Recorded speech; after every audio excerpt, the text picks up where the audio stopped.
Hello, welcome to my channel study best. तर आज आपण 10th स्टँडर्डचा सायन्स 1चे ॲक्टिव्हिटी शीट 1 आणि ॲक्टिव्हिटी शीट 2 बघणार आहोत. तर आपल्या वेबसाईटवर जी ॲक्टिव्हिटी शीट दिलेली आहे ती मराठी मीडियममध्ये दिलेली आहे. त्याचं इंग्लिश ट्रान्सलेशन मी केलेलं आहे. तर ॲक्टिव्हिटी शीट 1चं ट्रान्सलेशन तुम्ही लिहून घेऊ शकता, नाहीतर स्क्रीनशॉट काढू शकता. हे आहे फर्स्ट पेज. हेच फर्स्ट पेजमधलं सेकंड पेज. त्यानंतर सेकंड पेजचं स्टार्टिंग हे. त्यानंतर हे त्यानंतर जे क्वेश्चन्स दिलेले आहेत जे की आपल्याला आजच्या ॲक्टिव्हिटी शीटमध्ये बघायचे ते क्वेश्चन्स मी इंग्लिशमध्ये ट्रान्सलेट केलेत. तुम्ही व्हिडिओ पॉज करून लिहून पण शकता. त्यानंतर हे शेवटचे 2 क्वेश्चन्स. यानंतर आता आपण आन्सर्स पाहूया. तर फर्स्ट क्वेश्चन काय दिलेला आहे पहा. What is the difference between sound waves and waves of water surfaces. तर sound waves are longitudinal waves where particles of medium vibrate about their mean positions in a parallel direction.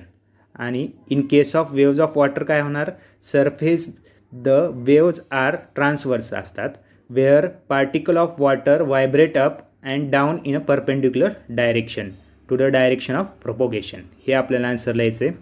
त्यानंतर पहा second question पहा.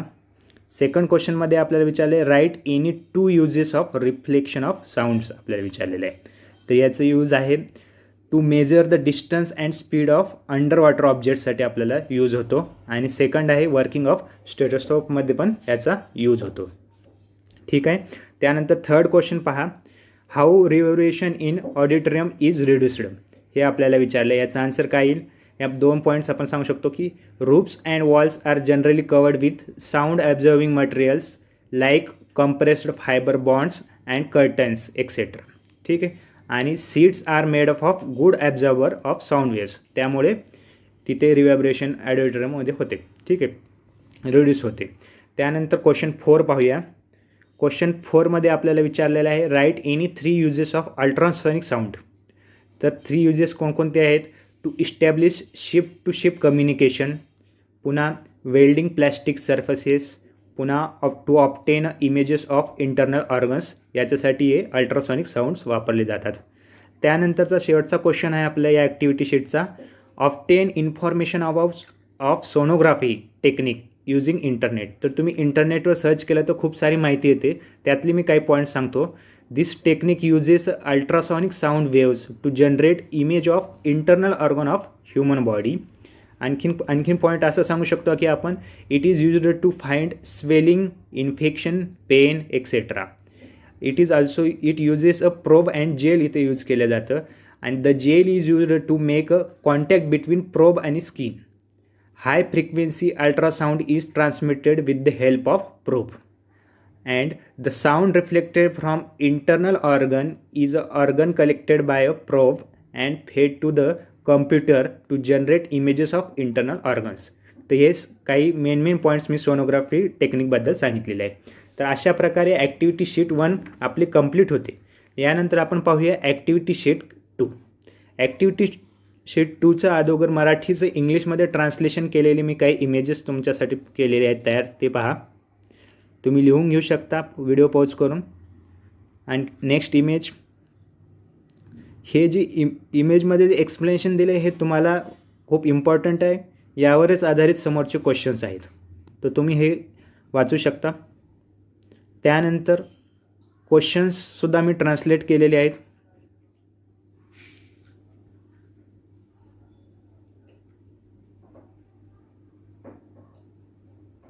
अशी total 8 questions आहेत activity 2मध्ये आपल्याला. आणि activity 2 ही पूर्ण lodge of motion या चॅप्टरवर आहे. ठीक आहे. तर आपण असं स्टार्ट करू. फर्स्ट क्वेश्चन काय दिलेलं आहे. What factors do you need to consider to determine if an object is moving. तर ऑब्जेक्ट मूव्ह होत आहे का नाही हे त्यासाठी कोणकोणते फॅक्टर्स आपल्याला बघायचे आहे. तर मेन आपला पॉईंट मी लिहितो की whether the position of object is changing with respect to its surrounding then it is said to be in a motion. तर आपण मोशनमध्ये आहे का नाही हे बघण्यासाठी आपल्याला हा मेन पॉईंट आहे. ठीक आहे, हा मेन फॅक्टर आहे. त्यानंतर आपण पाहूया सेकंड क्वेश्चन. सेकंड क्वेश्चनमध्ये दिले आहे find different examples of circular motion in daily life. तर डेली लाईफमध्ये आपल्याला सर्क्युलर मोशनचे एक्झाम्पल्स खूप सारे आहेत. त्यामध्ये आपण काही मी 4 एक्झाम्पल सांगितले आहेत, जसं की giant whale, stone tied to a string किंवा स्टिअरिंग अ बॅटर आणि running on a circular track. हे आपण आणखीन एक्झाम्पल पण लिहू शकतो. ठीक आहे. त्यानंतर आपण क्वेश्चन 3 बघू. क्वेश्चन 3मध्ये काय दिलेलं आहे, observe the second hand of the clock and what about its speed and motion. तर आपल्याला सेकंड हँड ऑफ अ क्लॉकचं आपल्याला ऑब्झर्व केलेलं आहे भरपूर, तर त्याचं स्पीड आणि मोशनबद्दल आपल्याला सांगायचं आहे. The motion of a second hand in a clock has a constant speed असते and it covers equal distance at an equal interval of time. Hence आपण सांगू शकतो second hands of a clock is a example of uniform motion. तर यावरून आपल्याला त्याचं speed आणि मोशनचा आपल्याला कन्सेप्ट कळून जातात. त्यानंतर आपण पाहूया क्वेश्चन 4. क्वेश्चन 4मध्ये आपल्याला काय दिलेलं आहे, which Newton's law are based on function of rocket. The fact behind the flight of rocket काय आहे आणि explain your answer in own वर्ड्समध्ये. आता आपल्या ओन वर्ड्समध्ये आपल्याला एक्सप्लेन करायचं आहे. तर मी सिम्पल आपल्याला सांगितलेलं आहे की याचा answer, the working of rocket depends on Newton's third law of motion. हे जे रॉकेटचं फंक्शन आहे पूर्ण न्यूटन्स थर्ड लॉ ऑफ मोशनवर आहे. तर कसं आहे ॲक्च्युअली मी शॉर्टमध्ये तुम्हाला सांगतो. The burning fuel inside rocket creates a forward push on a rocket and this forward push creates and equal and opposite push and exhaust gases. त्यामुळेच हे आपण इथे न्यूटन्स थर्ड लॉ यूज होतो, आपण असं सांगू शकतो.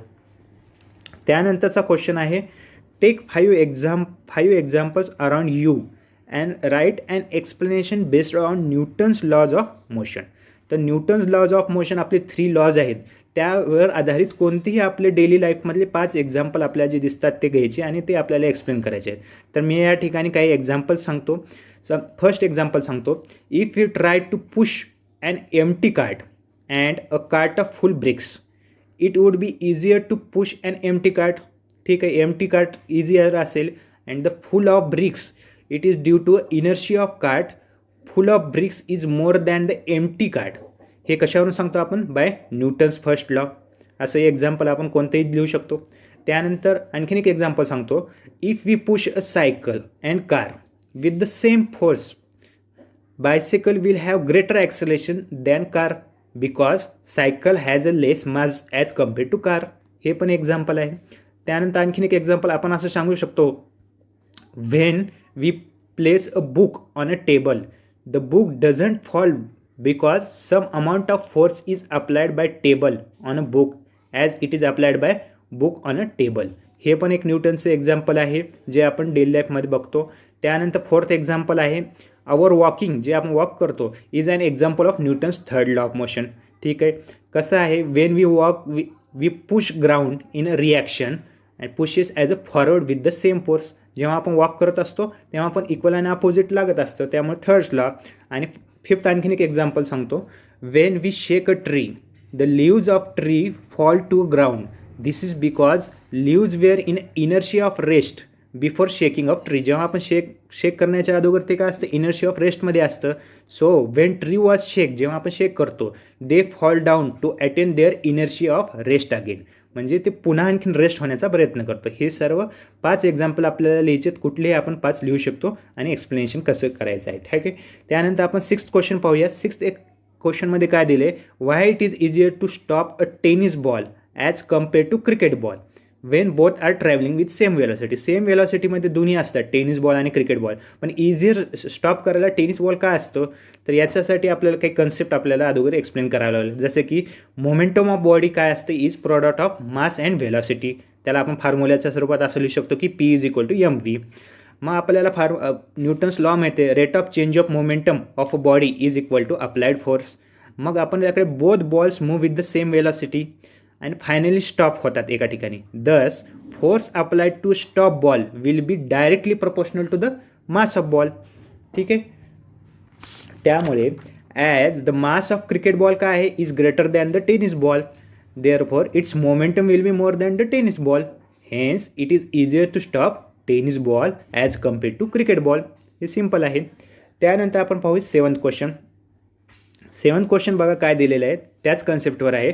Suppose a scooter and a truck collide, which of the two do you think will be thrown away and explain in your own वर्ड्समध्ये आपल्याला एक्सप्लेन करायचं आहे. आता आपल्याला सुरुवातीला माहीत आहे, we know that P is equal to, that is momentum is equal to mass into velocity. If mass of any object is greater than momentum of that object सुद्धा ग्रेटर होणार. मास डायरेक्टली प्रोपोर्शनल आहे. आणि जर mass of a truck is greater than scooter हे आपल्याला माहीत आहे, त्यामुळे मोमेंटम ऑफ ट्रक काय होणार, is greater than momentum of scooter. मग ह्यावरून आपण काय करतो, तिथलं मोमेंटम जास्त आहे त्यावरून काय होणार, so we can say that जेव्हा जे कोलाइड होता तेव्हा काय होतं, scooter will be thrown away. ठीक आहे. यानंतरचा आजच्या ॲक्टिव्हिटीमधलं लास्ट क्वेश्चन आहे, जो की आपल्या न्यूमेरिकल फॉर्ममध्ये दिलेला आहे. An object moves 18 meters in first 3 second, 22 meter in next 3 second and 14 meter in last 3 second. What is its average speed. तर या ठिकाणी पहिल्यांदा आपल्याला गिव्हन लिहायचं. गिव्हन आपण काय काय लिहू शकतो, डिस्टन्स 1 काय दिलेलं आहे, 18 मीटर दिलेलं आहे. डिस्टन्स 2 काय दिलेलं आहे, 22 मीटर दिलेलं आहे. डिस्टन्स 3 आपल्याला 14 मीटर दिलेलं आहे. आणि टाईम काय काय दिलेला आहे, टाईम 1 3 सेकंड दिलेला आहे, टाईम 2 3 सेकंड दिलेला आहे आणि टाईम 3 3 सेकंड दिलेलं आहे. हे सर्व आपण गिव्हन लिहायचं आहे. त्यानंतर आपल्याला स्पीडचा फॉर्म्युला सर्वांना माहिती आहे की speed is equal to distance upon time आहे. पण आपल्याला इथं ॲव्हरेज स्पीड काढायची आहे. आपल्याला डिस्टन्स 3 दिलेले आहेत आणि टाईम 3 दिले आहेत, म्हणून काय येणार, ॲव्हरेज स्पीड बरोबर total distance divided by required time. मग आपण व्हॅल्यू पुट करू, 18 + 22 + 14 डिवाइड बाय 3 + 3. तर हे काय येईल, तुमचा आन्सर 54 डिवाइडेड बाय 9 येतं आणि ते कॅल्क्युलेट केल्यानंतर 6 येतं. आणि स्पीडचं युनिट काय असतं, मीटर पर सेकंद. म्हणून average speed is equal to 6 meter per second असतं. अशा प्रकारे ही ॲक्टिव्हिटी समाप्त होते.